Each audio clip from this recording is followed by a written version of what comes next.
जय हिंद दोस्तों, स्वागत है आपका आपके अपने परिवार में। कैसे हैं आप लोग, बताइए। गुड इवनिंग भाई, गुड इवनिंग। कैसे हैं?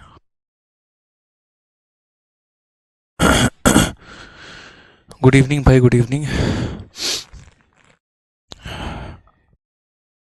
कैसे हैं आप लोग, बताइए।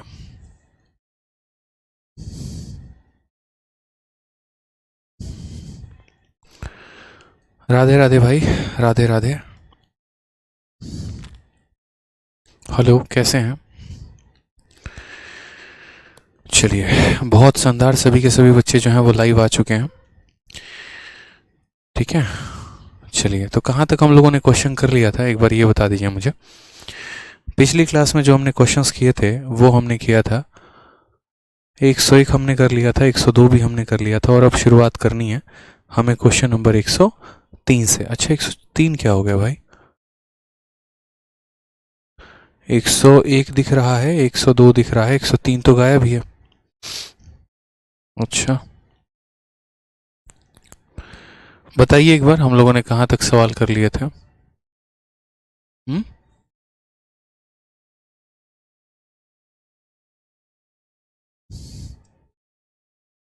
103 नहीं था?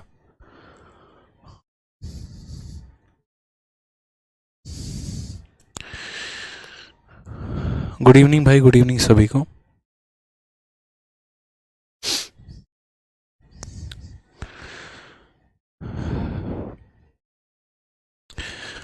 जल्दी सभी लाइव आ जाओ भाई।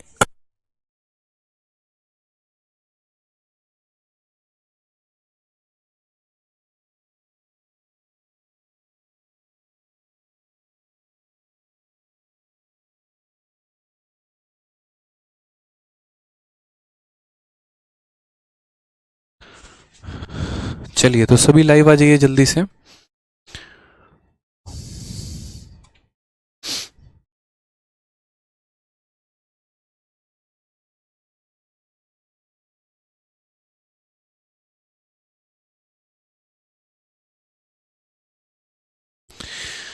एक सौ तीन नंबर सवाल भी आपका ऐसे ही था, और बहुत ही ज़बरदस्त क्वेश्चन था आपका ये, और इस क्वेश्चन को मैंने आपको होमवर्क में दिया हुआ था। ठीक है, हम लोग 103 नंबर सवाल पर आएंगे, लेकिन उसके पहले हम लोग क्वेश्चन नंबर 104 देख लेते हैं। उसके बाद हम लोग क्वेश्चन नंबर 103 करेंगे। ठीक है भाई, आ जाइए। तो क्वेश्चन नंबर 104 क्या कहता है, पहले इसे सॉल्व करते हैं, फिर उसके बाद क्वेश्चन नंबर 103 को देखेंगे। भेज दिया।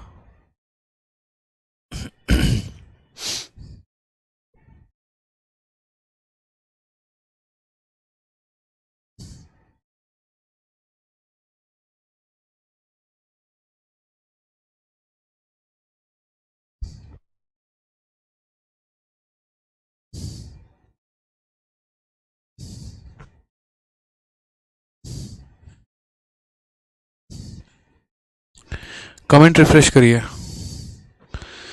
ठीक है, तो क्वेश्चन नंबर 104 को देखिए क्या कहा है। कहा गया, price of 1 gram gold coin decreased bye 10% on it's initial price on Monday, increased by 20% on Tuesday, and again increased by 8% on Wednesday, and 5% increase on Thursday. If the final price on Thursday is इतना, what is the initial price of gram on Monday?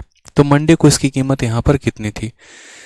ठीक है, तो यहाँ पर 103 और 104 ये दोनों के सीरीज के बहुत अच्छे लेवल के क्वेश्चंस हैं। मैंने आपको दिया था कि आप ट्राई करके लेके आएंगे, और उसके बाद मैं आपको बताऊंगा यहाँ पे। ठीक है, तो पहले हम लोग 104 नंबर करते हैं, फिर उसके बाद हम लोग 103 नंबर सवाल करेंगे। अब 104 नंबर सवाल में देखेंगे आप, तो यहाँ पर जो है पैसा किस तरीके से बढ़ा है, जरा वो देखिए एक बार। अगर आप इस क्वेश्चन में देखेंगे तो सबसे पहले जो प्राइस है वो डिक्रीज हुआ है 10% से, फिर उसके बाद इंक्रीज 20% से, फिर इंक्रीज 8% से, और फिर इंक्रीज 5% से। ठीक है, तो ऐसे सवालों में हम जो है कोशिश करते हैं ज़्यादा ज़्यादा सीरीज लगाने की, ताकि हमारा फ़ायदा हो, क्योंकि ऐसे सवालों को आपको सक्सेसिव या रेशियो से लगाने में हमारा नुकसान ही है। तो अगर हम जैसे मान लीजिए शुरू में अगर हम प्राइस को कितना मान लेते हैं, x मान लेते हैं, उसके बाद कहा गया 10% का इंक्रीज हुआ, 10% का वैल्यू हमारा 1/10 हो जाता है, यानी 10 में एक बढ़ गया, तो 10 सॉरी डिक्रीज हुआ है ना, तो डिक्रीज का मतलब यहाँ पर -1 इतना, यानी कहने का मतलब अगर इसकी वैल्यू 10 थी तो 10 में कम हो जाएगा, तो कितना हो जाएगा, 9 हो जाएगा। ठीक है, फिर उसके बाद यहाँ देखो अगर आप, तो वापस से मंडे को ये 20% से बढ़ गया। 20% की फ्रैक्शन वैल्यू कितनी होती है, 1/5, और ये इंक्रीज है कि डिक्रीज है, तो बोलोगे इंक्रीज है, यानी वैल्यू अगर 5 थी तो कितना हो गया मेरे भाई, 6 हो गया। फिर उसके बाद यहाँ कहा गया फिर से 8% का इंक्रीज हो गया है। 8% का मतलब कितना हो जाएगा, 2/25 हो जाएगा। समझ गए मेरी बातों को? 8/100 को जब 4 से काटोगे ऊपर नीचे तो 2/25 आ जाएगा, यानी 25 से वैल्यू कितनी हो गई है, तो बोलोगे सर 25 थी वैल्यू, हमारी 27 हो गई है। और लास्ट वाला देखेंगे यहाँ पर तो 5% का इंक्रीज है, यानी 1/20 हो जाता है 5% की बात करो तो, यानी अगर आपकी वैल्यू 20 है मेरे भाई, तो 20 से ये वैल्यू कितनी हो जाएगी, 21 हो जाएगी। और ये बराबर हो जाएगा किसके, तो बोलोगे सर 5511.24 के। ठीक है, ये वैल्यू हमारी इतने के बराबर हो जाएगी। अगर हम यहाँ बात करते हैं सवाल में, तो जैसे मान लीजिए यहाँ से दशमलव जब हटाएंगे तो नीचे आपका कितना आने वाला है, 10 आने वाला है। मान लीजिए दशमलव आपने हटा दिया तो नीचे कितना आ जाएगा, 100 आ जाएगा। 20 और 5 दोनों मिलकर हमारे 100 को ख़त्म कर देंगे। ठीक है, और अगर हमारा कहीं कुछ कटने का सुविधा होगा या काटने का कोई अगर पॉसिबिलिटी होगा तो वो भी काट लीजिए। जैसे मान लीजिए आपने 2 से इसे 3 बार में काटा है और 2 से ही आपका कितनी बार में कटेगा, 5 बार में। 9 से अगर आप काटेंगे यहाँ पर तो 9 से पूरा का पूरा काटिए, 9 का 6 गुना आपका 54 हो गया है। 11 9 का 1 गुना 9, 21 2 बार में 18, ठीक है, 32 यहाँ 3 बार में 27 और 6 बार में 54 आपका। और अगर आप यहाँ काटेंगे तो आप और काट सकते हैं। जैसे मान लीजिए कि यहाँ पर आप सीधा जो है 27 से काटो तो 27 का यहाँ पर 2 गुना 54 हो जाएगा। ठीक है, और 72 हो गया तो 27 का आपका वापस से 2 गुना 54 हो गया, और 54 और 8 हमारा 62 और 18 183 हो जाएगा। फिर 27 का अगर हम काटेंगे तो 27 का 6 गुना कितना हो जाएगा, तो 7 6 42 और 6 दूनी 12 और 4 16 162। और अगर हम 27 का 7 गुना देखते हैं भाई तो कितना होगा, 7 7 49, 7 दूनी 14 और 4 18, मतलब 6 गुना बार में जाएगा। तो 27 से 6 बार में जाएगा तो 27 का 6 गुना कितना हो जाएगा, 7 6 42, 12 4 16 162। 183 में से 162 गया तो कितना हो जाएगा भाई, 21, और फिर 216 हो जाएगा। ठीक है, 8 7 56, 8 दूनी 16 और 5 21, यानी 8 बार में जाएगा। कुल मिलाकर 22 68 बार में। थोड़ा सा कैलकुलेशन है और कोई दिक्कत नहीं है। ठीक है, अगर आप 21 से वापस काटेंगे तो जैसे मान लीजिए 21 से आपने एक बार में काटा कि 21 से एक बार में 21 हो गया, 1 और 16 आ गया, जबकि नहीं कटेगा तो 168 यहाँ पर 8 बार में। 3 से अगर आप और काटेंगे इसको तो यहाँ 36 बार में फाइनली कट जाएगा। तो x की वैल्यू आपकी कितनी हो जाएगी, 5 × 25 यानी 125, और 125 को आपको 36 से गुना करना होगा। 36 का 5 गुना 180 होता है, 0 18 पास में। 36 दूनी 72, 18 कितना हो गया, 90 0 9, 36 से कम 6 9 45, 4500 आएगा। ऑप्शन नंबर ए जो होगा वो हमारा क्या होगा, करेक्ट आंसर होगा। ठीक है, तो इसीलिए ऐसे सवालों में जब हम देखते हैं तो हमें सीरीज मेथड ही लगाना सबसे ज़्यादा सही लगता है, कि पहले वैल्यू को 10% कम किया, फिर उसके बाद 20% बढ़ा दिया, फिर यहाँ 8% हो गया, फिर यहाँ 5% हो गया। फाइनली ये वैल्यू कटती चली जाती है और जाकर उसके बाद लास्ट में आपका एक्स का डायरेक्ट वैल्यू आता है। क्वेश्चन में अगर आपको डिजिटल सम लगाना है तो आप डिजिटल सम लगा सकते हैं, हालांकि मैंने आपको सिखाया है। ठीक है, और अगर आपको डिजिटल सम नहीं लगाना है तो उसके बाद आप यहाँ खुद से भी सॉल्व कर लीजिए, कोई दिक्कत की बात मेरे भाई नहीं है यहाँ पे। ठीक है, आ जाइए अब हम चलते हैं किस वाले क्वेश्चन पे, तो हम एक बार चलते हैं क्वेश्चन नंबर 103 पे, कि 103 भी हमारा कैसा था। तो असल में 103 भी हमारा ऐसे ही कैलकुलेटिव प्रश्न था, जहां पर हमें सीरीज मेथड का उपयोग करना था और सीरीज मेथड के माध्यम से सवालों को लगाना था। ये रहा आपका क्वेश्चन नंबर 103। ठीक है, क्वेश्चन नंबर 3 की अगर आप बात करो तो क्या कहा गया इस क्वेश्चन नंबर 103 में, जरा देखो। तो इसमें कहा गया कि a manufacturer sells an item to a wholesaler dealer, ठीक है, at a profit of 11%. The wholesaler sells the same to retailer at a profit of 15%. The retailer in turn sell to customer for 17,045, thereby earning a profit of 19%. The cost price of manufacturer is, ठीक है, यानी कोई निर्माता एक वस्तु को 11% के लाभ पर थोक विक्रेता को बेचता है, थोक विक्रेता उसी वस्तु को 15% के लाभ पर खुदरा को बेचता है, खुदरा उस वस्तु को 19% के लाभ अर्जित करते हुए ग्राहक को इतने पर बेचता है। निर्माता के लिए उस वस्तु का लागत मूल्य कितना होगा। कितना आसान क्वेश्चन है, आप बताइए कि मैन्युफैक्चरर ने किसको बेचा, तो मैन्युफैक्चरर ने होलसेलर को बेचा है। कितने के प्रॉफिट पर बेचा है, तो 11% के प्रॉफिट पर। होलसेलर ने इसे किसे बेचा है, रिटेलर को। कितने के प्रॉफिट पे, 15 पे। रिटेलर ने इसे कस्टमर को बेचा है कितने पे, तो 19% पे।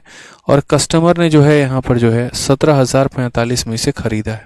एकदम सरल सवाल, पढ़ लीजिए अच्छे से कि निर्माता 11 के लाभ पर थोक व्यापारी को बेचा, थोक ने उसे 15 के लाभ पर खुदरा को बेचा, खुदरे ने 19 के लाभ पर अर्जित को ग्राहक को इतने में बेचता है, यानी ग्राहक इतने में खरीदता है।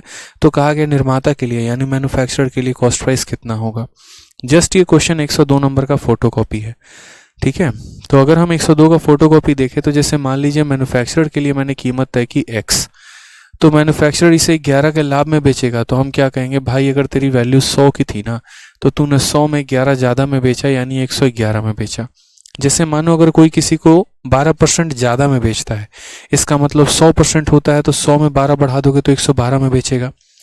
फिर होलसेलर रिटेलर को 15% के प्रॉफिट पर बेचता है। आप 15% का शुरू में ही फ्रैक्शन वैल्यू ले लीजिए, तो बोलेंगे सर 15% का मान हमारा 15/100 होता है यानी 3/20, तो क्या कहेंगे 20 के सामान को वो 23 में बेचेगा। 20 के सामान को 3 बढ़ाकर कितने में बेचेगा, 23 में बेचेगा भाई। सीधा सीधा आप यहाँ कह सकते हैं रिटेलर कस्टमर को जो है यहाँ पर 19% के प्रॉफिट में बेचता है, यानी अगर हम बात करें तो 100 के सामान को 19 ज़्यादा में यानी 119 में बेचता है। और इस तरीके से ये प्राणी जो है 17,045 रुपये में इस सामान को खरीदता है। तो manufacturer to wholesaler, wholesaler to retailer, retailer to customer, और ये वैल्यू हमारी आ चुकी है एकदम आसानी से। अब यहाँ देखिए तो सारा खेल फिर वही बात है, कैलकुलेशन का है। जिसका कैलकुलेशन जितना तगड़ा उसने सवाल को उतने आसानी से सॉल्व कर लिया। अगर आप सबसे पहले, जैसे मेरा मानना है यहाँ पर कि आप जो है सबसे पहले 23 से, हालांकि कटेगा ये तीनों से, ये तीनों का तीनों पूरा, इसमें कोई दिक्कत की बात नहीं। आप चाहे पहले 111 से काट लो, फिर 23 से काट लो, या 119 से, किसी से भी काट लो, कटने तो मेरे भाई सारे हैं। और अगर डिजिटल सम लगाना चाहते हो तो डिजिटल सम भी लगा लो, कोई फर्क नहीं पड़ता है, लेकिन हम काटने में बिलीव करेंगे। जैसे मानो 111 से आप जो है इसे एक बार में काटो एक पल के लिए, तो 111 से एक बार में काटोगे तो तुम्हारा 59 आ जाएगा। कितना बच जाएगा, 170 में से 111 घटा दो, 59 आ जाना है। ठीक है कि यहाँ पर जो है 9 दे दिया, 120, ठीक है 59, ये हमारा कैरी ले लेगा तो यहाँ हो जाएगा। फिर 111 से तुम 5 बार में काटोगे तो तुम्हारा 555 हो जाएगा भाई। 14 से 5 गया 9, 8 से 5 3, 395 बच जाएगा। ये तो कटेगा ही नहीं यार।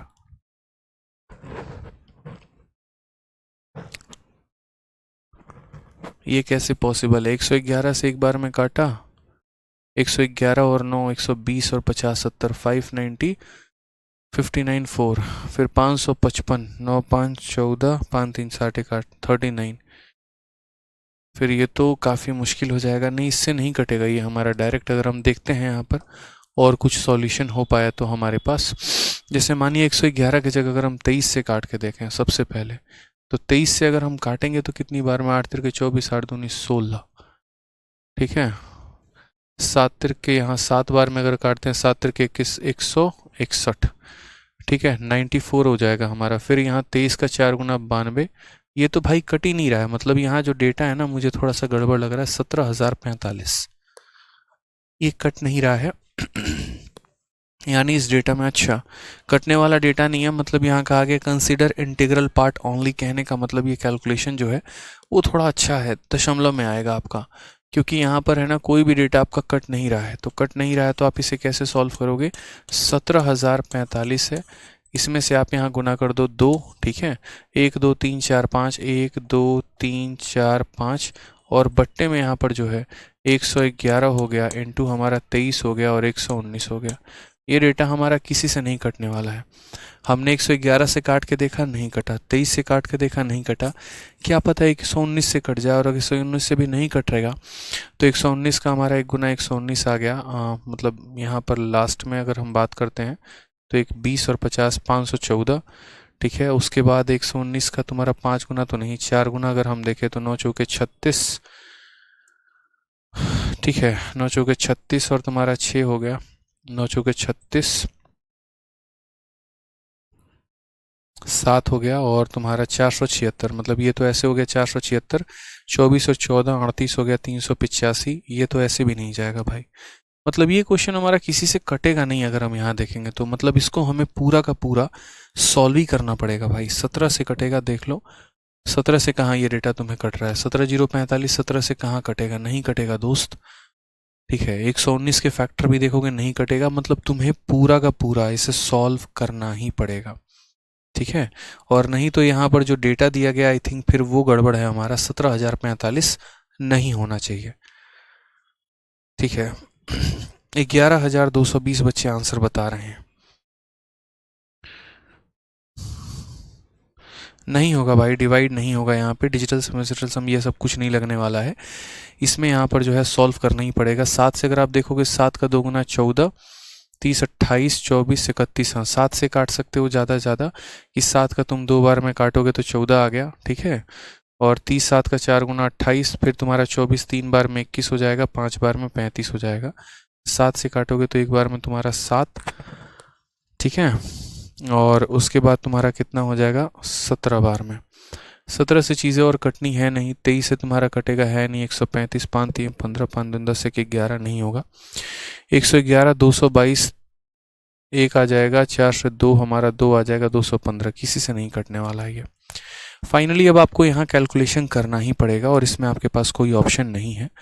और जब आप इसको कैलकुलेट करोगे तो जैसे कि बच्चे बता रहे हैं यहाँ पर, एक बार आप लोग देखिए कैलकुलेशन करके, ठीक है। 7 से कटेगा, 7 से हमने काट लिया है और किसी से कटने वाला नहीं है।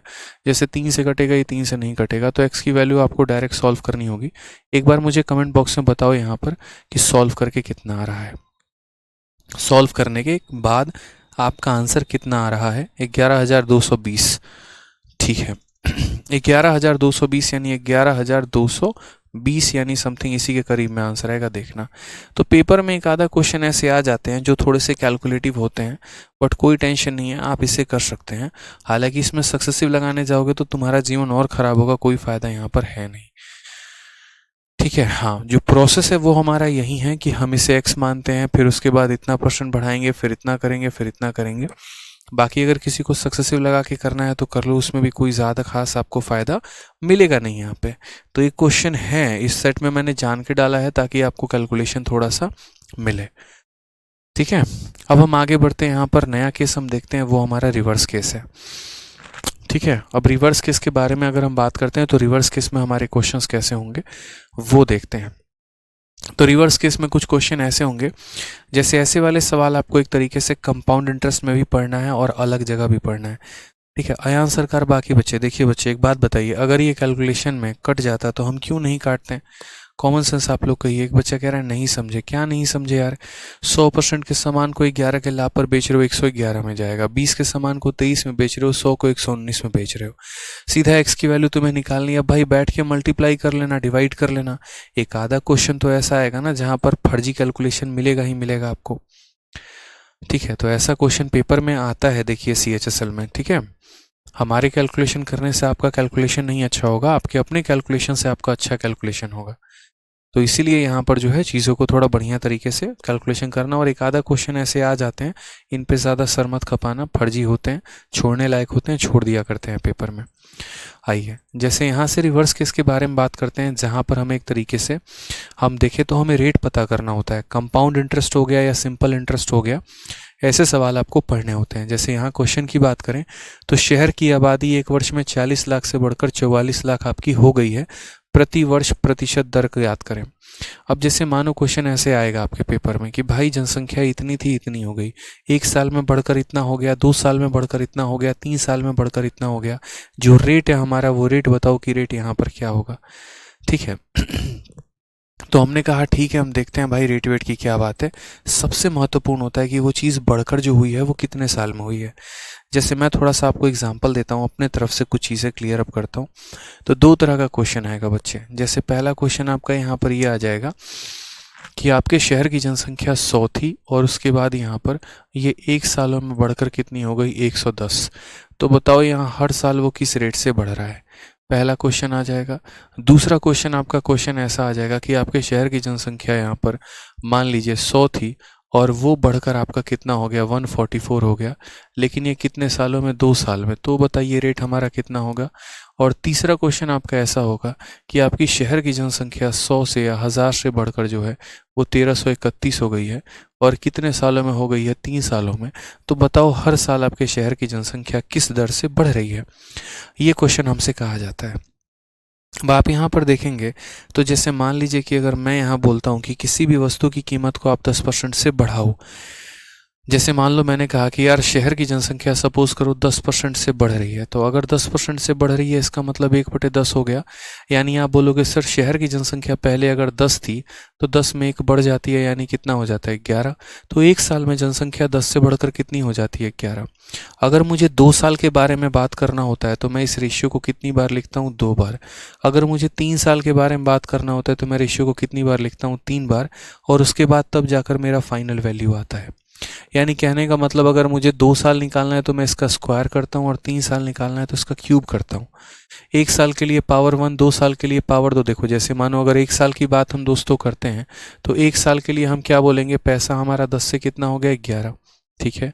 उसके बाद अगर मान लीजिए 2 साल के लिए कहेंगे तो 2 साल के लिए हम यहाँ पर 10 से 11 हो गया, फिर एक बार और 10 से 11 हो गया। और 3 साल के लिए हम यहाँ क्या करते हैं, तो 3 साल के लिए बोलते हैं सर 10 से 11 कितनी बार, 3 बार, तो यहाँ पर क्या कर देंगे क्यूब कर देंगे। तो मेरा बस आपसे ये कहना है कि जब आपको बढ़ाना होता है तो रेशियो को उतनी बार लिखते हो। अब मानो कल के दिन बढ़ा हुआ मान यहाँ पर आ जाए तो कैसे लिखोगे। तो कभी भी अगर जैसे मानो कल के दिन अब यहीं पर ये क्वेश्चन कह दे कि 2 साल के बाद शहर की जनसंख्या 100 से 121 हो गई, रेट बताओ, तो हमेशा 2 साल से आपको 1 साल पर लेके जाना है, 3 साल से आपको 1 साल पे लेके जाना है, 4 साल से आपको 1 साल पे लेके जाना है, 5 साल से आपको 1 साल पे लेके जाना है, ठीक है। तो यहाँ पर जो हम वैल्यू देखते हैं, यहाँ हम रेट निकालते हैं, वो कैसे निकालते हैं। तो जैसे मान लीजिए आप यहाँ बोलेंगे कि सर देखो कैसे निकालने का तरीका, यहाँ से आप लोग सीखिएगा। या आप लोग यहाँ देखिए, एक साल में कोई पैसा हमारा 100 से कितना हो जाएगा, तो 100 से हमारा 110 हो जाएगा। यानी हमारा इंक्रीज़ कितने से होगा, हमारा इंक्रीज़ 10 से होगा। और कितने के ऊपर होगा, तो 100 के ऊपर होगा। इंटू कितना कर देंगे, तो इंटू हम 100% कर देंगे। ये हमारा क्लियर आंसर आ जाएगा, यानी 10% आ जाएगा। समझ गए इस बात को यहाँ पे, ठीक है। तो ऑलरेडी 1 साल था, तो 1 साल में हम सीधा ये देख लेते हैं कि भाई ये वैल्यू बढ़ा कितना है, ठीक है। 1 साल में बस हम यहाँ देखते हैं कितना वैल्यू बढ़ा है। अब उसके बाद यहाँ बात करते हैं 2 साल को लेकर। तो 2 साल में हमारी जनसंख्या 100 से कितनी हो गई 144। अगर जनसंख्या 2 साल में यहाँ से यहाँ पहुँच गई तो हमें 2 साल से कहाँ आना है, 2 साल से 1 साल पर आना है। बिना 1 साल पर आए आप रेट नहीं निकाल सकते हैं। तो आप यहाँ पर 2 साल से कहाँ आएंगे, 2 साल से 1 साल पर आ जाएंगे। और 2 साल से 1 साल पर आने के लिए आपको क्या करना पड़ेगा, तो इसका रूट करना पड़ेगा। यहाँ भी क्या करना पड़ेगा, तो इसका रूट करना पड़ेगा। 100 का रूट करेंगे तो 10 हो जाएगा, इसका रूट करेंगे 12 हो जाएगा। अब 1 साल में आप ये कहेंगे कि सर 10 से 12 हो गया, यानी इंक्रीज़ कितने का, 2 का, और कितने के ऊपर, 10 के ऊपर, इंटू कितना करेंगे 100%, आपका करेक्ट आंसर आ जाएगा, ठीक है। तो यहाँ आंसर आपका कितना हो जाएगा, तो बोलेंगे सर आंसर हमारा 20%। क्लियर है ये बात यहाँ पे। अब आ जाइए, जैसे मान लीजिए 3 साल की बात करते हैं, तो चाहे ये 3 साल भी हो यहाँ पे, तब भी यहाँ क्या बोलोगे, बोलोगे सर देखिए 3 साल में कोई पैसा हमारा 1000 से कितना हो जाता है, तो 1000 से हमारा 1331 हो जाता है। मुझे 3 साल से कितना आना है, 3 साल से 1 साल पर आना है। और अगर मुझे 3 साल से 1 साल पर आना है तो मुझे यहाँ क्या करना होगा, तो मुझे यहाँ पर इसका करना होगा क्यूब रूट। यानी इसका क्यूब रूट कितना हो जाएगा 1000। और यहाँ इसका क्या करना होगा, तो यहाँ इसका क्यूब रूट करना होगा, जो कि हो जाएगा 1331। 1000 किसका क्यूब है, तो 1000 मेरे भाई 10 का क्यूब है। और ये किसका क्यूब है, तो 11 का क्यूब है। इंक्रीज कितने का है, 1 का है। कितने के ऊपर है, 10 के ऊपर है। इंटू कितना करेंगे 100%, हमारा करेक्ट आंसर हो जाएगा। तो असल में जो सक्सेसिव बच्चों इंक्रीज होता है ना, उसका एक पूरा का पूरा चार्ट मैंने आप लोगों के लिए यहाँ सामने रख दिया है, ठीक है। ये कंसेप्ट ना सिर्फ आपको यहाँ पढ़ना है, बल्कि आगे चलकर एक तरीके से कंपाउंड इंटरेस्ट में भी पढ़ना है। कि अगर मान लीजिए आपके पास आज 100 रुपये हैं, 1 साल के बाद इतना हो जाता है, तो बताओ ब्याज का रेट कितना था। आज आपके पास 100 रुपये हैं, 2 सालों के बाद 144 हो जाएगा, ब्याज का रेट कितना था। आज आपके पास 1000 रुपये हैं, 3 साल के बाद इतना हो जाएगा, ब्याज का रेट कितना था। तो हमेशा यहाँ पर हमें 1 साल में लाना होता है। जैसे हम 2 साल के लिए इसी वैल्यू का स्क्वायर करके यहाँ पहुँचते हैं, 10 का स्क्वायर करके यहाँ 100 लाते हैं, तो 100 का रूट करके 10 लाओगे। 3 साल के लिए यहाँ पर 10 का क्यूब करके 1000 पहुँचते हो, तो 1000 का क्यूब रूट करके कहाँ लाओगे, 10 लाओगे भाई। हाँ, रूट लेने के पहले काट सकते हैं आयान सरकार, इसमें कोई दिक्कत की बात नहीं है। मैं आपको वो भी समझाऊंगा कि यहाँ रेशियो का रूट लिया जाता है। आप यहाँ पर चाहते तो इन दोनों का रेशियो जो होता है ना, उस रेशियो का भी रूट लेकर लाते तो भी आपका यहाँ पर वैल्यू कितना आता, 1 मिनट। ठीक है, कोई दिक्कत की बात है यहाँ पे? आ जाइए चलिए। तो यहाँ पर हम सवाल को देखते हैं। सर 4 ईयर पूछे तो 1/4 पावर करना पड़ेगा। अब यहाँ से जैसे क्वेश्चंस आप लोग लगाएंगे ना तो चीज़ें और ज़्यादा क्लियर होंगी। ठीक है, ठीक है। तो यहाँ जैसे देख लीजिए, एक शहर की आबादी एक वर्ष में 40 लाख से बढ़कर 44 लाख हो जाती है। पहले साल उसकी आबादी कितनी थी? 40 लाख। उसके बाद उसकी आबादी कितनी हो गई? 44 लाख। और ये कितना हुआ? 1 साल। अब मुझे यहाँ पर जो है वो ना रूट करने की ज़रूरत है ना स्क्वायर रूट करने की ज़रूरत है। क्यों? क्योंकि ऑलरेडी ये 1 साल में है। तो मैं यहाँ देखूंगा 1 साल में बढ़ा कितना? 4। तो यहाँ हम बोलेंगे सर परसेंटेज इंक्रीज बराबर कितने का इंक्रीज है? 4 का है। और कितने के ऊपर है? 40 के ऊपर है।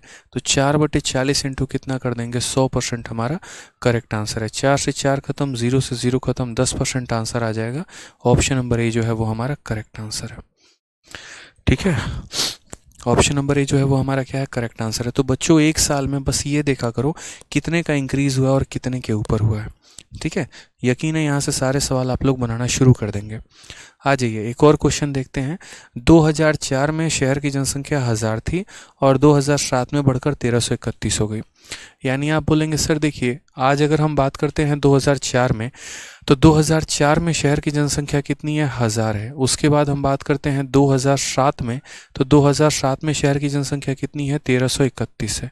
यानी यहाँ से यहाँ कितना साल लगा? तो बोलोगे 3 साल। यानी अगर वास्तविकता में बात करें तो 3 साल में 1000 की वैल्यू कितनी हो गई है? तो 3 साल में 1000 की वैल्यू 1331 हो गई है। 3 साल में 1000 की वैल्यू 1331 हो गई है। और अगर 3 साल में 1000 की वैल्यू 1331 हो गई है मेरे भाई, तो 1 साल में हमारी वैल्यू कितनी हो जाएगी? तो 3 साल से 1 साल पर आने के लिए क्या करना पड़ेगा? इसका क्यूब रूट। क्या करना पड़ेगा मेरे भाई? यहाँ पर क्यूब रूट करना पड़ेगा। क्यूब रूट का मतलब यहाँ ये होता है कि आप ये पता करिए कि ये किसका क्यूब है।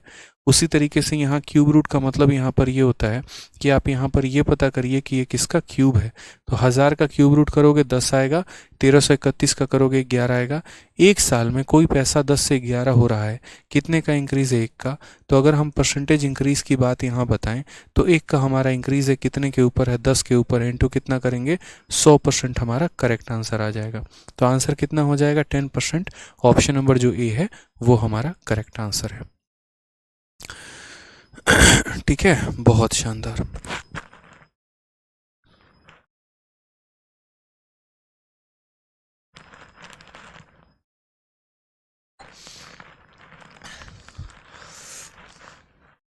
आ जाइए। चलिए 107 नंबर सवाल देखते हैं। एक कंपनी की आय में प्रति वर्ष जो है X% की वृद्धि होती है। ठीक है, और उसके बाद कहा जाता है कि 2019 में इसकी आय 31 लाख 25 हजार थी और 2017 में इसकी आय 20 लाख थी। तो X का मान क्या है? Income of A company increases by X% every year. Income जो है यहाँ पर 31 लाख 25 हजार है 19 में। आप यहाँ देखो, बात करते हैं 2017 की यहाँ पे, और फिर उसके बाद बात करते हैं 2019 की यहाँ पे। ठीक है, तो अगर हम बात करें यहाँ तो 2017 में हमारी जो इनकम है वो कितनी है? 20। ठीक है, 1 2 1 2 3 इतने ज़ीरो हैं हमारे। और अगर हम 2019 में बात करें तो ये हमारा 1 2 31 25 और कितने ज़ीरो हैं? 1 2 और 3 ज़ीरो हैं। तो क्वेश्चन में कहा गया income of A company increases by X% per year. अगर उसका इनकम जो है 2017 में इतना था और 19 में इतना था, तो X का मान हमारा कितना होगा? आप मुझे बताओ, ये टोटल अगर हम बात करते हैं तो ये हमारा कितना हो जाएगा? 2 साल हो जाएगा। ये वैल्यू जो हो जाएगी वो हमारी कितनी हो जाएगी? 2 साल हो जाएगी। भाई बताइए, 2 साल के लिए मैंने क्या सिखाया? रूट लेना सिखाया है। अब किसी बच्चे के लिए बहुत मुश्किल हो जाएगा यहाँ पर कि भाई इनका रूट ले ले, तो मैंने आप लोगों को एक और बात कहा कि देखिए, इनका रूट लेने से बेहतर आप इनका पहले रेशियो ले लो और उस रेशियो का रूट ले लो। तो अगर आप इनका रेशियो लोगे तो जैसे यहाँ 3 जीरो है तो इसके 3 जीरो कट जाएंगे। ठीक है, उसके बाद अगर आप देखोगे ना तो जैसे मानो 25 से काटोगे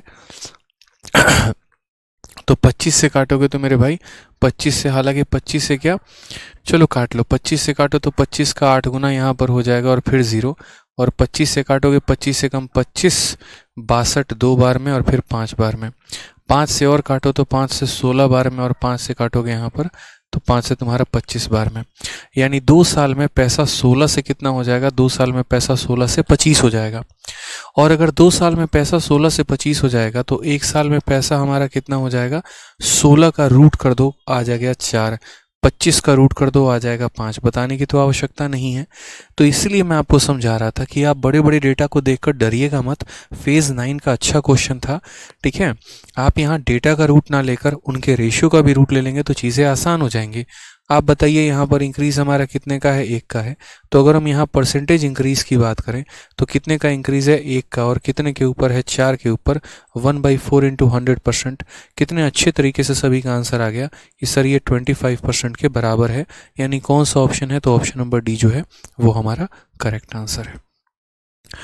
नितिन बच्चे आपका आंसर गलत है, आप 20% गलत आंसर दे रहे हैं, 25% होगा। तो हमेशा इस बात को ध्यान रखिए, 2 साल है तो स्क्वायर रूट और 3 साल है तो क्यूब रूट, ठीक है। आ जाइए, चलिए नेक्स्ट अगर हम बात करते हैं 108 नंबर के बारे में देखते हैं, ठीक है। एक बच्चा कह रहा है सर एक और जीरो होगा। कहाँ पर जीरो होगा भाई, सही जगह सब कुछ लिखा मैंने, 3360 लिखा है मैंने, 336 सही तो लिखा है भाई, ठीक है, कोई टेंशन नहीं है। आज ही 108 नंबर सवाल देखते हैं क्या कहा है। एक दुकानदार के पास तार की एक निश्चित लंबाई होती है, 10% तार चोरी हो गया, शेष का हमारा 70% बेच दिया जाता है, तो तार की मूल लंबाई ज्ञात करो यदि 810 मीटर अभी भी बचा हुआ है, ठीक है। अब जैसे मानो यहाँ से जो क्वेश्चन आपका स्टार्ट होता है ना, यहाँ पर ये सारे के सारे क्वेश्चन एक स्पेशल कंसेप्ट पर होते हैं और उस कंसेप्ट का नाम है रिमेनिंग। क्या नाम है, रिमेनिंग। मतलब ऐसे समझ लीजिए कि जैसे मैं ऐसे बोल रहा हूँ कि पहले आप में से 10% चीज़ें मैंने निकाल दी। मान लीजिए कि मैं ऐसे कहूँ कि जैसे मानो यहाँ पर ये मेरे पास पूरा का पूरा मार्कर है, मैंने इसमें से 10% क्या किया तो निकाल के जो है किसी को दे दिया। या ऐसे कह लो आप, छोड़ो चलो आज चॉकलेट डे है उसी के ऊपर एग्जांपल लेते हैं, ठीक है। तो मान लीजिए मैं बहुत सारे चॉकलेट लेकर आया, ठीक है। 10% जो है मैंने अपने सबसे बेस्ट फ्रेंड को दे दिया, ठीक है। उसके बाद जो मेरे पास बच गया उसका 20% मैंने ऑफिस नंबर 2 में दे दिया, एक ऑफिस नंबर 2 भी है मेरा, वहाँ दे दिया मैंने, ठीक है। फिर उसके बाद जो मेरे पास बच गया उसका 50% मैंने जो है महिला मित्र को दे दिया, अपनी नहीं आपके, ठीक है। और जो बाकी बच गया वो मैंने बैठ के खा लिया मैंने। तो यहाँ पर ये पूछा जाता है कि सबसे पहले अपने दोस्त को आपने कितना दिया, ऑफिस नंबर 1 में आपने कितना दिया, महिला मित्र को कितना दिया और आपके पास कितने बचे। यानी चीज़ें कम होती जा रही हैं, उसका परसेंटेज निकाल रहे हैं, कम होती जा रही हैं, परसेंटेज निकाल रहे हैं, कम होते जा रही हैं, परसेंटेज निकाल रहे हैं। तो आप यहाँ पर वास्तविकता में अगर बात करेंगे तो मेरे भाई यहाँ कैसे पता करेंगे आप यहाँ पे, ठीक है। कैसे कैसे चीज़ों को आप यहाँ पर जानेंगे तो भाई समझना पड़ेगा यहाँ पे, ठीक है। तो यहाँ जैसे मान लीजिए एक दुकानदार के पास तार की निश्चित लंबाई होती है, तो हम एक काम करते हैं, इस मेथड को हम आपको 2 तरीके से बताते हैं। एक आपका हो जाएगा बेसिक और दूसरा बताएंगे इसमें सीरीज। बेसिक से अगर आप जानेंगे तो मान लीजिए कि यहाँ पर तार की लंबाई हमारी कितनी है, तो 100x है, ठीक है। उसके में से कहा गया कि 10% तार चोरी हो गया और जो बच गया मेरे भाई, जो रिमेनिंग हो गया उसका 70% आपने बेच दिया, ठीक है। यहाँ पर समझ गए इस बात को। तो पहली बात यहाँ पर 100 मान लीजिए तार आपने माना है, इसका 10%, 100 का 10% 10 होता है, यानी इतना परसेंट क्या हो गया मेरे भाई, तो इतना परसेंट हमारा चोरी हो गया, स्टोल हो गया, ठीक है। तो 100 में से 10 चोरी हो गया तो बचा कितना, तो बच गया हमारा 90, ठीक है। फिर उसके बाद कहा है कि जो भी तुम्हारा बच गया यानी जो भी तुम्हारा शेष है उसका 70% तुमने बेच दिया है, ठीक है। यानी आपके पास ये जो 90 है ना, तो इस 90 का 70% आपने बेच दिया है। यानी यहाँ बात करें तो 90x का 70% मेरे भाई आपने क्या किया, बेच दिया है। साफ तौर पे आप यहाँ कह सकते हैं कि सर हमने जो है वो 63x मैंने क्या कर दिया, बेच दिया, सेल कर दिया, ठीक है। तो 90 में से 63 हमने बेच दिया तो बचा कितना, तो 27x हमारा बचा हुआ है, ये वैल्यू हमारी बची है, ठीक है। क्वेश्चन में कहा गया तार की मूल लंबाई ज्ञात करो, यानी 810 मीटर अभी बचा हुआ है, यानी हमारे पास बचा कितना है, 27x, और कहा गया यही 27x की वैल्यू जो है वो हमारी 810 मीटर है। 27 से काटेंगे तो कितनी बार में कटेगा, 30 बार में। तो x का मान जो है वो हमारा कितना है, 30 है। x का मान जो है वो हमारा कितना है, 30 है। तो हमसे यहाँ कहा गया कि बताइए ओरिजिनल लेंथ आपका कितना है, या ओरिजिनल जो लेंथ था वो हमारा कितना था। तो अगर हम बात करते हैं ओरिजिनल लेंथ के बारे में कि ओरिजिनल वास्तविक लंबाई हमारी कितनी है, ठीक है, तो वास्तविक लंबाई के बारे में बात करें तो 100x है, यानी 100 और इंटू हमारा x हो जाएगा कितना 30 के, तो कुल मिला के कितना हो जाएगा भाई 3000 हो जाएगा। समझ गए यहाँ पे? तो करेक्ट आंसर हमारा कितना आएगा? Correct answer option number D आएगा। ये तो मैंने आप लोगों को एक बेसिक तरीके से बताया कि भाई देखो वैल्यू कितनी मानते हैं, 100 मानते हैं, ठीक है। वैल्यू कितनी मानते हैं हम यहाँ पर? 100 मानते हैं। उसका 10% चोरी हो गया है तो यहाँ 10% निकाल दिया मैंने, जो बच गया यानी 90 बच गया, इसका 70% बेच दिया यानी 63 मैंने सेल कर दिया है, यानी अब कितना बचा? 90 में से 63 घटा दो, 27 बचा, ठीक है। और आज जो मेरे पास बच गया उसकी लंबाई 810 मीटर है, एक्स का मान आ गया, तो यहाँ हमें ओरिजिनल लेंथ पता चल गया। इस मेथड के यहाँ पर फ़ायदे ये होते हैं कि आपको हर कदम पर क्या हो रहा है उसकी पूर्ण तरीके से जानकारी होती है, ठीक है। क्या होता है? प्रॉपर नॉलेज होता है। यहाँ पर जैसे मान लीजिए कि x की वैल्यू आई, x को जब आपने यहाँ रखा तो पता चला तार की ओरिजिनल लंबाई कितनी थी। फिर अगर मान लीजिए x को यहाँ रखा तो 30 × 10 यानी 300 मीटर का तार चोरी हुआ, ये पता चल गया। x की वैल्यू को यहाँ रखा तो 63 को 30 से गुना करने पे ये पता चल गया कितना मीटर बेचा है, ठीक है। x को यहाँ रखा तो पता चला आपके पास कितना मीटर है। यानी मैंने आपको क्या कहा, हर कदम पर क्या हो रहा है ये आपको पता चल रहा है, ठीक है। कितना था, कितना चोरी हुआ, कितना बेचा, कितना बचा हुआ है। तो ये तो चलो एक लॉन्ग प्रोसेस हो जाता है जिसके माध्यम से चीज़ों को आप करते हैं। अब मैं आपको लेकर चलता हूँ एक शॉर्ट प्रोसेस में, ठीक है। वहाँ थोड़ा सा दिमाग लगाने की ज़रूरत है, बस यहाँ पे समझने की कोशिश करिएगा आप लोग, ठीक है। आ जाइए। अब इस सवाल में अगर हम देखें तो हम कैसे करेंगे वो देखिए।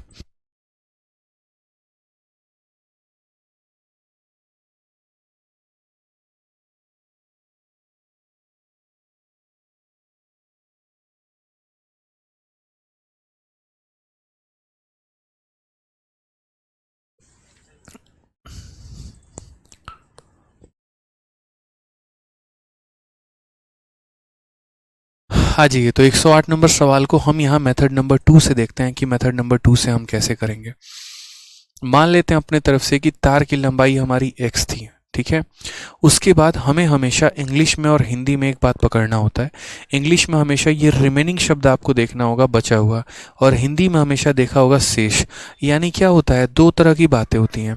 एक बात यहाँ पर ये होती है कि जैसे मानो मैं आपको दो अलग अलग कंसेप्ट समझाता हूँ दोस्तों। मान लीजिए कि यार मेरे पास कुछ संपत्ति है और मेरे पास 100 रुपये है, ठीक है। और 100 रुपये यहाँ पर तो मेरा बेटा आया और उसने कहा कि मुझे 10% चाहिए, तो मैंने 10% अपने बेटे को दे दिया। उसके बाद मान लीजिए कि मेरी बेटी आई, उसने कहा कि मुझे आपके हिस्से का 20% चाहिए, तो 20% मैंने अपने डॉटर को दे दिया, ठीक है।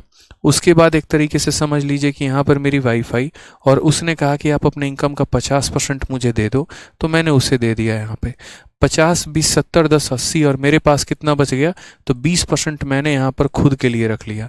इसमें क्या होता है यहाँ पर कि इसमें आपके पास जो भी पैसे हैं ना, उसके सीधे सीधे, नहीं सही है, उसके सीधे सीधे सीधे सीधे जो है हम यहाँ पर मान ले लेते हैं। कोई दिक्कत की बात यहाँ नहीं आती है कि भैया इसी का 10% लगा लो, इसी का 20% लगा लो, इसी का 50% लगा लो, इसी का 20% लगा लो, ये सीधा हिसाब हो जाता है। लेकिन अगर कभी भविष्य में ये हमारा टोटल का कंसेप्ट हो गया, ये हमारा कौन सा कंसेप्ट हो गया, टोटल, एक हो जाता है हमारा रिमेनिंग। और रिमेनिंग कैसे हो जाता है वो समझो। रिमेनिंग में ऐसे समझो कि लोग लाइन में लगे होते हैं, ठीक है, और लोन लाइन में लगे होते हैं, तो वो कैसे सॉल्व करते हैं देखिए यहाँ पे। यहाँ पर लिखा होता है जैसे मान लो कि 100 है, मेरे पास इतना संपत्ति है, 100 रुपये है। पहले मेरा बेटा आएगा और वो बोलेगा मुझे अपने संपत्ति का पूरा 10% दीजिए, और वो इसमें से 10% लेके चला जाएगा। वो इसमें से 10% कौन ले लेगा, बेटा ले लेगा। तो यहाँ है 100 का 10% 10 होता है, माइनस कर दोगे तो कितना बचेगा, 90। तो रिमेनिंग में क्या होता है कि जो बच जाता है ना, हमेशा उसका कंसेप्ट निकाला जाता है। अब मेरे पास 90 रुपये हैं, अब 90 का यहाँ पर जो है वो 20% मेरी डॉटर ले जाएगी, तो 90 का 20% कितना हो जाएगा, देखो जैसे यहाँ पर 100 का 10% 10 होता है, 90 का 20% 18 होता है, गुना करके देख लेना। तो मैं वही बात कह रहा हूँ, यहाँ पर पहले जो डॉटर है पूरा का पूरा 100 का 20% ले जाती थी, और यहाँ वो 90 का 20% ले जाती है। बस मेरे भाई यहाँ पर यही फ़र्क होता है, ठीक है। तो 90 का 20% यानी कितना हो गया, 18। 90 में से अगर हम 18 घटा देंगे तो कितना हो जाएगा, 72 हो जाएगा। अब ये जो 72 है, अब इस 72 में जो बच जाएगा, मान लीजिए यहाँ पर इसका 50% मेरी वाइफ लेके चली जाए, ठीक है। तो यहाँ पर 50% का मतलब क्या हो गया, आधा, यानी यहाँ 72 का आधा कितना हो जाएगा, 36। तो मेरी वाइफ अगर 36 लेके चली जाए तो यहाँ मेरे पास कितना बचेगा, 36 बचेगा। यहाँ मेरे पास कितना बच रहा है, 20, और यहाँ कितना बचेगा मेरे भाई, 36। ये बड़ा फर्क हो जाता है हमारा यहाँ पे।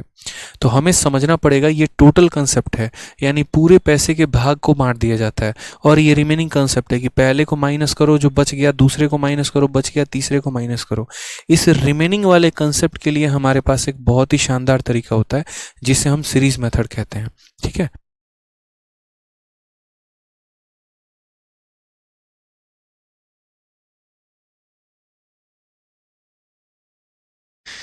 ठीक है। तो यहाँ पर जो है अगर हम बात करते हैं कि इसको अगर हम रिमेनिंग की तरह से करेंगे तो रिमेनिंग सम कैसे बनाएंगे वो देखिए। तो जैसे रिमेनिंग में हम यहाँ कहेंगे कि मान लीजिए हमारे पास x है, ठीक है।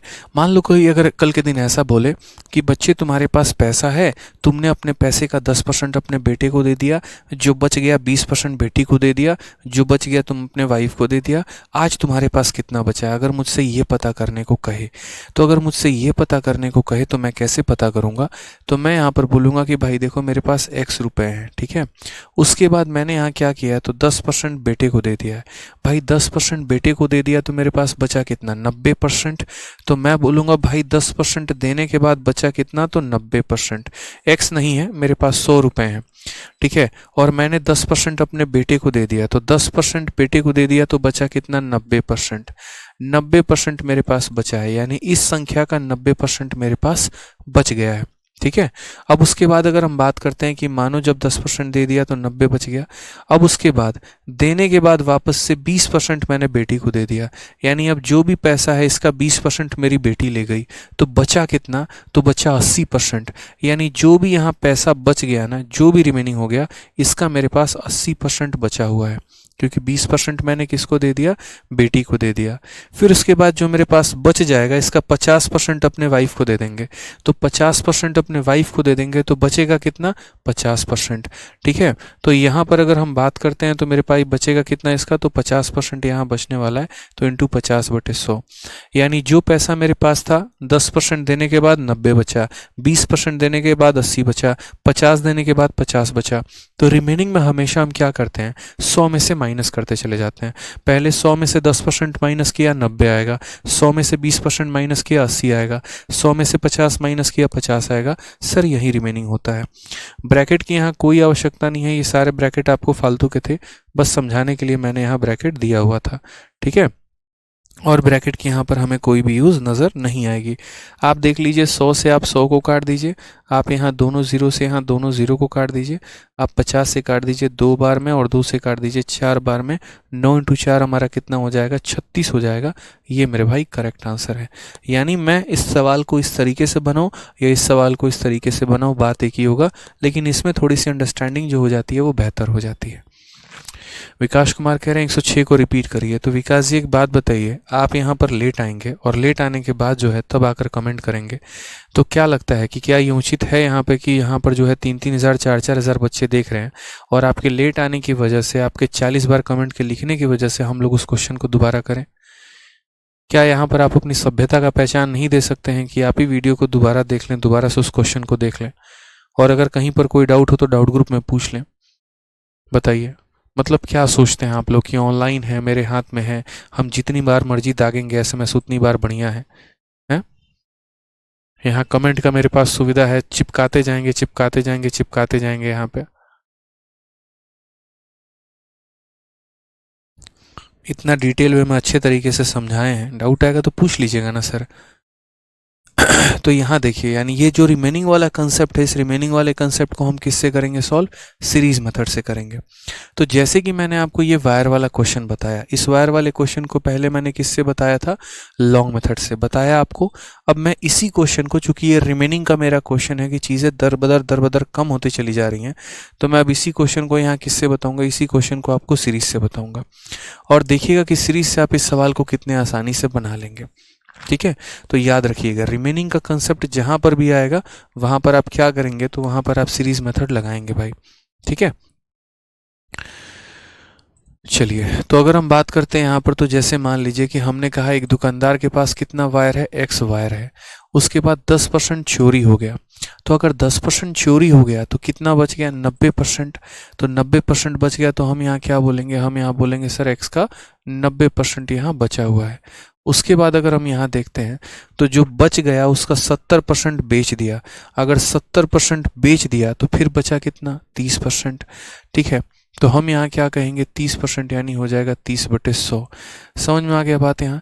10% बेच दिया तो 90 बचा, सॉरी 10% चोरी हो गया तो 90% बचा, 70% बेच दिया तो 30% बचा, और अब जो बच गया है उसका मान हमारे पास कितना है, उसका मान हमारे पास 810 है भाई।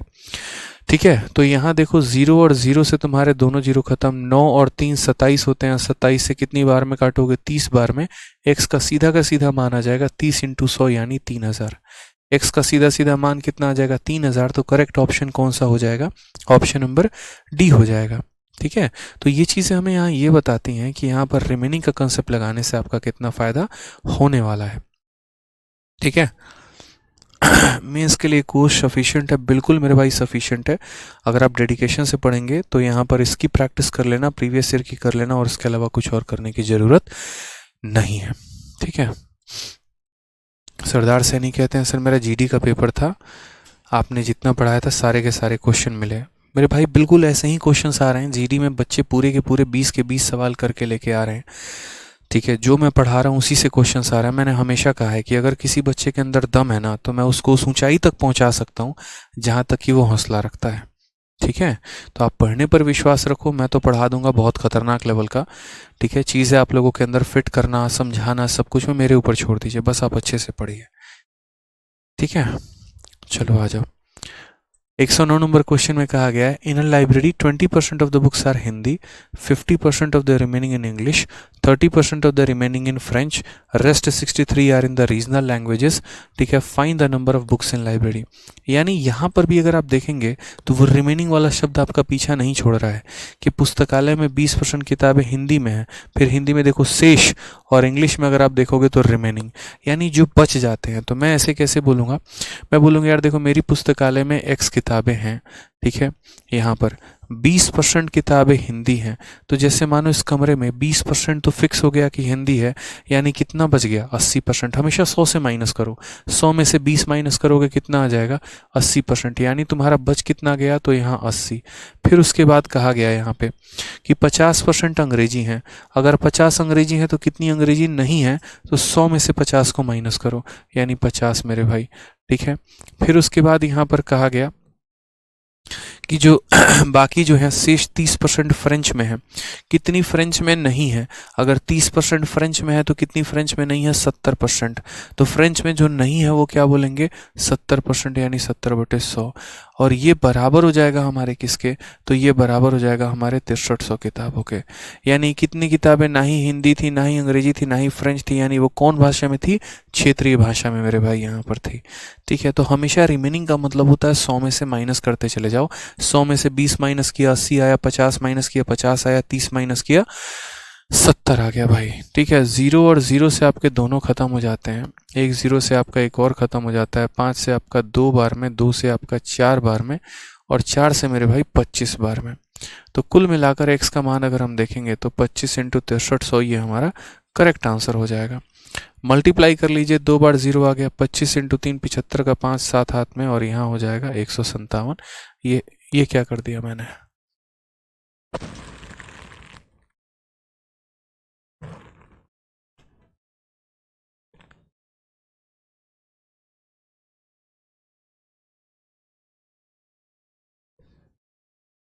एक सेकंड, कैलकुलेशन में कोई मिस्टेक कर दी क्या,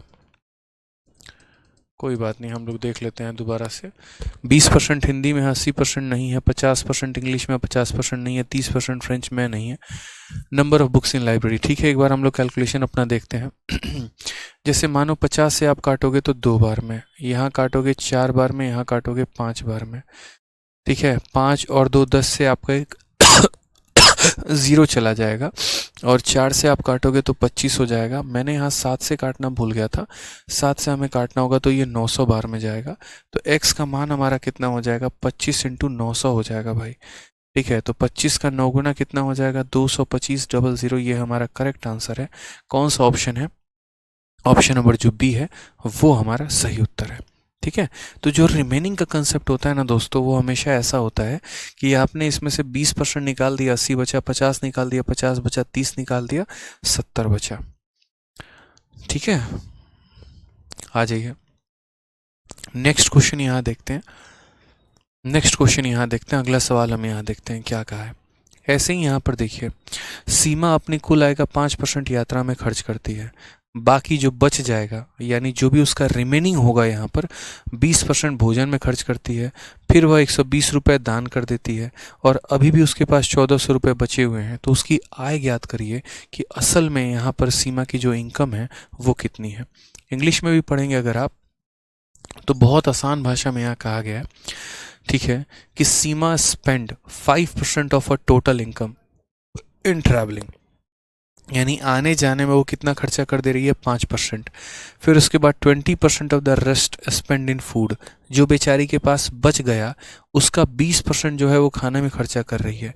फिर उसके बाद खाने के बाद, जैसे मानो मैं सीमा हूँ, सपोज करो, तो मेरे पास 100 रुपये थे, मैंने उसमें से 5 रुपये जो है वो खर्चा कर दिया ट्रैवलिंग में, कितना बच गया मेरे पास, 95 रुपये। अब उस 95 रुपीज़ का 20% मैं खर्चा कर दूंगा फूड में, तो 95 का 20% यानी 19 रुपये मैंने खाने में खर्चा कर दिया। 95 थे किस चीज़ का, अच्छा आ गया, ठीक है। तो यहाँ 95 का 20% यानी 19 जो है वो मैंने खर्चा कर दिया आपको एक तरीके से किस में, खाने में। बाकी जो है वो मैंने डोनेट कर दिया 120 रुपये, और 120 रुपये मैंने,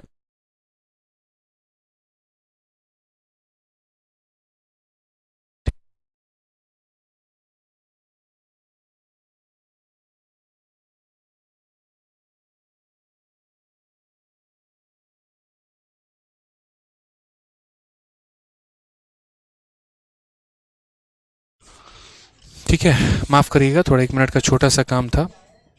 और यहाँ अगर हम बात करें तो जैसे मान लीजिए 5% अपने इनकम का ट्रैवलिंग पर हो गया, 20% जो है उसने खाने में खर्चा कर दिया, और 120 मतलब जो भी बेचारे के पास पैसा बचेगा उसमें से 120 रुपये वो खाने में यहाँ डोनेट, दान वान कर देगी। सारा खर्चा छटने के बाद उसके बाद 1400 बचेगा। बताओ इनकम कितना है। तो मैंने यहाँ पर कहा ठीक है, हम ऐसे मानते हैं, मान लीजिए सीमा की आय हमारे पास x रुपये है, ठीक है। उसके बाद यहाँ कहा गया है कि वो 5% खर्चा कर रही है अपने टोटल इनकम का ट्रैवलिंग पे। अगर मैं यहाँ कहूँ कि 5% मेरे भाई ट्रैवलिंग पे चला गया, तो मेरा तो इनकम का 5% चला गया ना, बचा कितना, 95%। तो मैं बोलूँगा भाई मेरे इनकम का 95% बच गया है। अब जो भी मेरे पास यहाँ पैसा बच गया है भाई मेरे, अब ये बचे हुए पैसे का 20% मैं खाने में खर्चा कर देता हूँ। अब मानो मेरे जेब में यहाँ पर कुछ पैसा बचा है, इसका मैंने 20% खाने में खर्चा कर दिया, तो अब मेरे जेब में बचेगा कितना, तो यानी जो बचा है अगर 20% खाने में गया तो बचेगा 80%, यानी इस संख्या का 80%। और रिमेनिंग में तो ऐसे रट लिया करो भाई, सिर्फ माइनस करना है आपको और कुछ नहीं। जैसे 100 में से 5 माइनस करना है 95 आएगा, 100 में से 20 माइनस करना है 80 आएगा। अब ये मेरे पास पैसा बचा हुआ है, इस पैसे में से मैंने 120 रुपये दान दे दिए, और दान देने के बाद जो बचा हुआ था उसमें से 120 दान दे दिया, तो ये मेरे बराबर हो जाएगा किसके, तो ये बराबर हो जाएगा मेरे भाई 1400 के, बराबर हो जाएगा किसके, 1400 के। ठीक है क्लियर है। तो अगर हम यहाँ बात करते हैं तो देखिए 20 से हमने काटा 4 बार में, 20 से काटा 5 बार में, 5 से काटा मेरे भाई 19 बार में। क्लियर है। तो हम बोलते हैं x इंटू 19 चौके 76। देखो यहाँ पर और काट लो चाहो तो आप, यहाँ पर कोई टेंशन की बात नहीं है। ठीक है, एक सेकंड यहाँ मैं लिख दे रहा हूँ, x इंटू 80/100। समझ गए मेरी बातों को यहाँ पे। तो बोलेंगे सर देखिए 20 से 4 बार में, 20 से 5 बार में, 5 से 19 बार में, और 4 से एक और काट लीजिए तो 25 बार में। तो आप यहाँ क्या बोलेंगे, आप यहाँ बोलेंगे सर 19x/25, 19x/25 बराबर हो जाएगा किसके, इस 120 को उधर लेके चले जाओ तो 1520 के मेरे भाई। ठीक है, 19 से अगर आप काटोगे तो ये कितनी बार में जाएगा, 80 बार में जाएगा। तो x का मान कितना हो जाएगा, 25 इंटू 80, और 25 इंटू 80 मेरे भाई कितना हो गया, तो 25 का 8 गुना 2000। ये हमारा करेक्ट आंसर है। ठीक है, ये हमारा बिल्कुल क्या है, करेक्ट आंसर है। तो ऑप्शन नंबर जो बी होगा वो बिल्कुल सही उत्तर होगा भाई। ठीक है, क्लियर है? तो करेक्ट आंसर कितना हो जाएगा? ऑप्शन नंबर बी हो जाएगा, ध्यान रखिए। ठीक है, तो मुझे लगता है आज के लिए इतना काफ़ी है। जो रिमेनिंग का कंसेप्ट हमने आपको सिखाया है उसको अच्छे तरीके से फॉलो करिएगा, अच्छे तरीके से बनाइएगा, इतना सफिशिएंट है। परसेंटेज में अब तक हमने आपको जितना भी गुरु ज्ञान दिया उसको अच्छे से सीखिए, अच्छे से रिवाइज करिए। हर क्लास में बहुत ही अच्छे तरीके से हम आपको बहुत कुछ सिखाने वाले हैं। इसके साथ ही अभी सीजीएल का रिजल्ट भी आ गया है, तो अभी यूट्यूब पर एक वीडियो भी हम अपलोड करेंगे, उसे भी ज़रूर देखिएगा आप लोग। ठीक है, चलिए बहुत बहुत धन्यवाद।